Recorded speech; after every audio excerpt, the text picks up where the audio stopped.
So in this video we are going to discuss about fertilization and implantation. So when we start about this topic, this is how in this topic we will learn the transport of the ovum, then the development of the embryo, that is the sex determination of the baby which is born. So under certain these cases we will learn how this process is taking place. So when we take this fertilization and implantation, so this starts the time of during copulation, that is the coitus.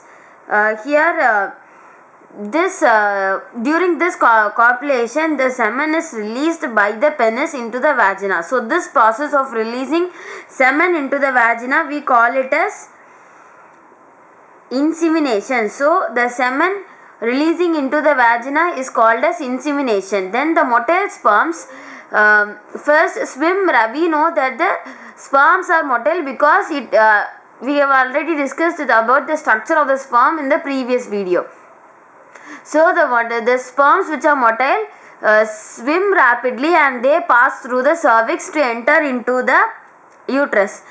So after entering into the uterus, it reaches the ampullary isthmic junction, that is the junction where the isthmus and the ampulla is meeting the particular place of the fallopian tube where the junction of the isthmus and ampulla is there. We call it as ampullary isthmic junction, and there this motile sperms reach. So when the fertilization takes place, the ovum is released by the ovary. So the process of fertilization, that is the fertilization only occurs when the ovum and the sperm are transported simultaneously. When the ovum and sperm are transported simultaneously, this fertilization occurs. So this fertilization occurs with the transportation of ovum and sperms simultaneously. So when the fusion of the sperm and ovum takes place, we call the process as fertilization. So during the process of fertilization, the sperm comes in contact with the zona pellucida layer, that is which is of the ovum's layer, which we call it as zona pellucida.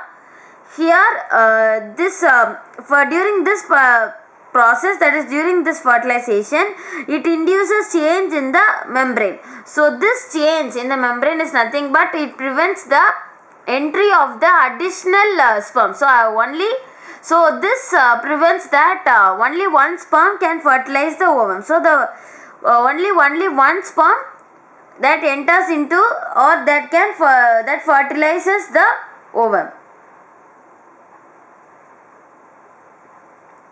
So the next is the secretions of acrosome. So the secretions of the acrosome helps the sperm to enter into the cytoplasm. So this sperm enters into the cytoplasm through zona pellucida and the plasma membrane. So it enters into the so this cytoplasm the sperm enters into the cytoplasm through zona pellucida and plasma membrane. So this induces the completion of the meiotic division. So the meiotic division gets completed here, that results the formation of the secondary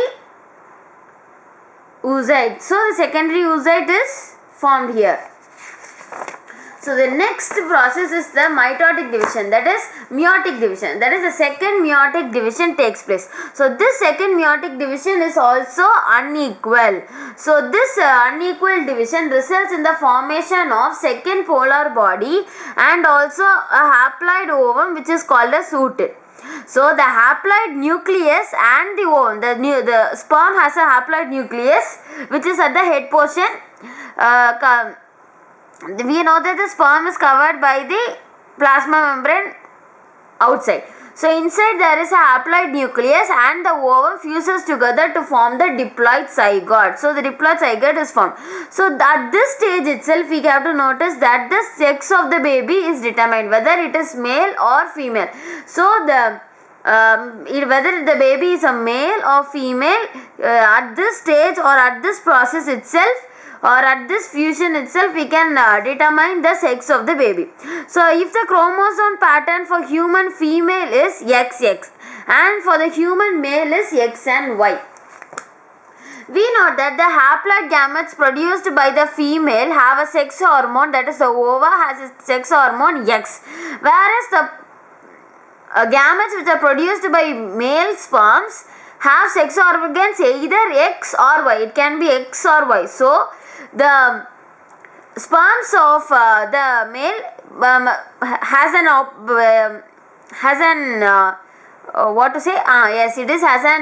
opportunity, that is it can be male or female, that is it has 50% of sperms carry the X chromosome, whereas the other 50% carries Y chromosome.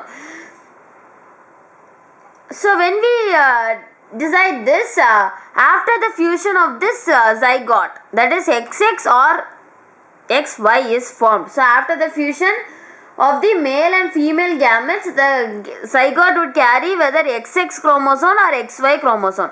The zygote which is carrying XX chromosome, we call it as the baby will be female. If it is carrying XY chromosome, the baby will be male. So scientifically we can tell that, or it is correct to say that the sex of the baby is determined by the father and not by the mother. So the sex of the baby is determined by the father, scientifically by father and not by mother. So the next is mitotic division starts here. So when the mitotic division starts, the zygote moves towards the uterus and it forms a daughter cells which are called as blastomeres. So this moves, that is this zygote moves to the uterus through isthmus of the oviduct. So the zygote moves towards the uterus through the isthmus of the oviduct, which we call as cleavage. So this zygote which moves towards the uterus forms the daughter cells, which we call it as blastomeres. So now the embryo, which consists of 6 to 8 blastomeres, we call it as morula. So this morula continues to divide further and it transforms into blastocyst, and which this moves further into the uterus. So the blastocyst consists of certain blastomeres. So the blastomeres in the blastocyst are arranged into an outer layer called trophoblast, and an inner group of cells which are attached to the trophoblast are called as inner cell mass, which are differentiated as, which then further gets differentiated as embryo. So this trophoblast, which is arranged in an outer layer, gets attached to the endometrium. So it gets attached to the endometrium. After this attachment, these uterine cells divides and covers the blastocyst. So as a result, the blastocyst gets embedded in the endometrium of the uterus, which leads to pregnancy. The process is called as implantation and it leads to pregnancy. So in the next video we will deal with pregnancy and embryonic development. Thank you.